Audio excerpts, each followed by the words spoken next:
उत्तर प्रदेश सरकार अब लगातार अभियान चलाकर पशुओं का इंश्योरेंस कराएगी। इसी पर खासा बातचीत करने के लिए हमारे साथ मुख्य पशु चिकित्सा अधिकारी इस वक्त मौजूद हैं। सर, इंश्योरेंस की पॉलिसी स्टार्ट हुई है, क्या कुछ पॉलिसी है, क्या कहेंगे इसको?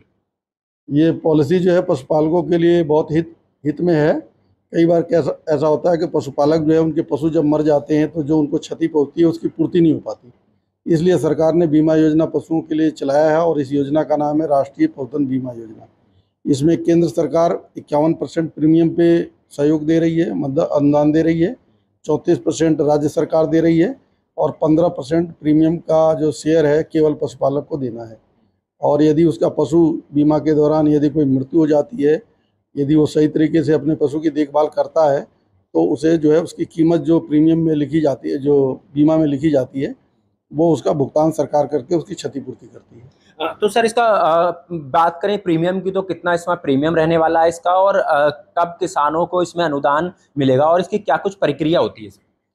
कोई भी पशुपालक जो अपने पशु का बीमा कराना चाहता है उसे चाहिए कि अपने नज़दीकी पशु चिकित्सालय पर इसकी सूचना दे, पशु सेवा केंद्र पर सूचना दे, या आजकल टीकाकरण चल रहा है तो पशु मित्र उनके वैक्सीनेटर घर पे आते हैं, उन्हें भी सूचना दे के अपना नाम नोट करा सकता है।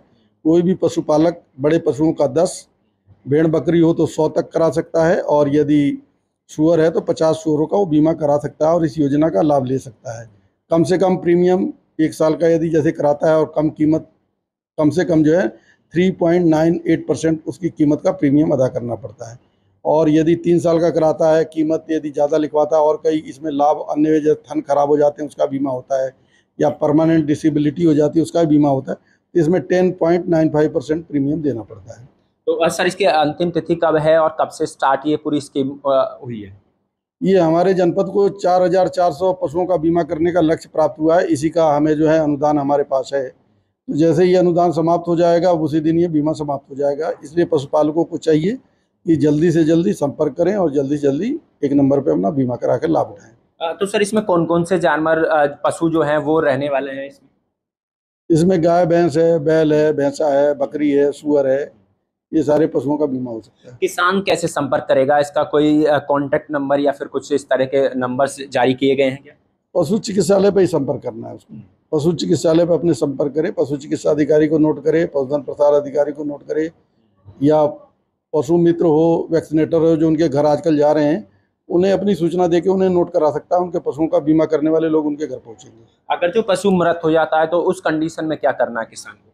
जैसे ही किसी का पशु मृत हो गया तो उसे सबसे पहले टोल फ्री नंबर है, उन टोल फ्री नंबर पर सूचना देना है, पशु चिकित्सा अधिकारी को सूचना देना है, और जब तक कि इन्वेस्टिगेटर आके पशु की जांच पड़ताल नहीं कर लेता उस पशु को हटाना नहीं है, सुरक्षित रखना है, और ये समय 24 घंटे तक का हो सकता है।